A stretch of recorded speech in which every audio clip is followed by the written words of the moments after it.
12,000 രൂപയ്ക്ക് ഞാൻ മേടിച്ചൊരു ചെടിയാണ് ഇത്. 2 വർഷം മുമ്പ് എക്സോട്ടിക് പ്ലാന്റ്സിൻ്റെ കളക്ഷനും അതിൻ്റെ ബിസിനസ്സൊക്കെ ഉണ്ടായിരുന്നപ്പോൾ ഇത് മോൺസ്റ്റെറ തായ് കോൺസ്റ്റലേഷൻ. ഒരുപാട് പേർക്ക് അറിയായിരിക്കും. ഇത്രയും സൈസുള്ള ചെടി ഒരുപക്ഷെ 2 വർഷം മുമ്പ് ഒരു 30,000 40,000 രൂപയ്ക്ക് എനിക്ക് വിൽക്കാൻ പറ്റുമായിരുന്നു.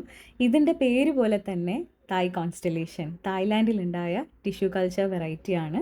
അതിൻ്റെ ചെറിയ കാലഘട്ടത്തിൽ അതിൻ്റെ ലീഫ് ഇത്രയായിരിക്കും കേട്ടോ കാണാൻ. ഇതിൽ നിറച്ചും നമ്മുടെ ഗാലക്സി പോലെ സ്റ്റാറി ആയിട്ടുള്ള വേരിഗേഷൻസ് ആയിരിക്കും ഉണ്ടാവുക. മാർബിൾഡ് ആയിട്ടും അല്ലെങ്കിൽ നമ്മുടെ മോൺസ്റ്റെറ ആൽബോയിൽ കാണുന്നത് പോലെ മോൺസ്റ്റെറയുടെ ആ ഒരു വൈറ്റിഷ് ആയിട്ടുള്ള പ്ലെയിൻ ലീഫൊക്കെ നമുക്ക് കിട്ടും കേട്ടോ. ഇതിൻ്റെ മെയിൻ്റനൻസ് ഭയങ്കര ഈസിയാണ്. ബ്രൈറ്റ് ആയിട്ടുള്ള ഇൻഡയറക്റ്റ് ആയിട്ടുള്ള ലൈറ്റ് മതി. ആൻഡ് സാധാരണ മോൺസ്റ്റെറയുടെ ആൽബോനെ പോലെ പെട്ടെന്നൊന്നും റിവേർട്ടായിട്ട് പച്ച കളറിലോട്ട് മാറിപ്പോകത്തൊന്നുമില്ല. നല്ല വേരിഗേഷൻ കോൺസ്റ്റൻ്റ് ആയിട്ട് തരികയും ചെയ്യും. 2 ലീവ്സ് ഒരിക്കലും ഒരേ കളറിലോ പാറ്റേണിലോ വരത്തില്ല. ഓരോന്നും ഓരോ ഡ്രീമി ആയിട്ടുള്ള വേരിഗേഷൻസ് ആയിരിക്കും നമുക്ക് കിട്ടുക. ആൻഡ് ഈ വെള്ള കളറിലെ പാർട്ട് ഇത്രയും പെട്ടെന്ന് കരിഞ്ഞു പോകാൻ കാരണം അതിന് ക്ലോറോഫിൽ ഇല്ലാത്തതുകൊണ്ടാണ്. അപ്പോൾ അതധികം ഡയറക്റ്റ് ആയിട്ടുള്ള ഓവറായിട്ടുള്ള എക്സ്പോഷർ സണ്ണിൽ വെക്കുകയാണെന്നുണ്ടെങ്കിൽ ആ വൈറ്റ് പാർട്ടായിരിക്കും പെട്ടെന്ന് കരിഞ്ഞു പോകുന്നത് കേട്ടോ.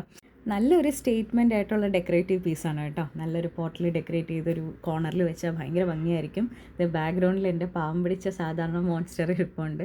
അപ്പോൾ അതുപോലത്തെ സൈസിൽ ഇതും ആകും കേട്ടോ. So that's it. Thank you.